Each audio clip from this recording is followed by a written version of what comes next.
What did you advise the president initially as he considered his actions in Iran, and what are you urging him to do now, especially with Americans seeing higher prices at the pump and some of the fallout from that across the economy? Do you express any concerns like those you've expressed in the past on the possibility of these extended wars?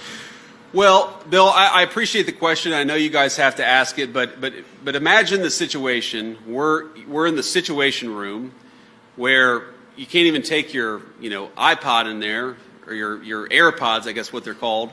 You can't take your iPhone in there. You can't take anything in there because it is the most classified space anywhere in the world. And I sit there with Pete Hegseth and General Kane and Marco Rubio and the entire White House team, and the president and I and the entire senior team are talking about the options and about what we need to do and about how we must best protect the American people.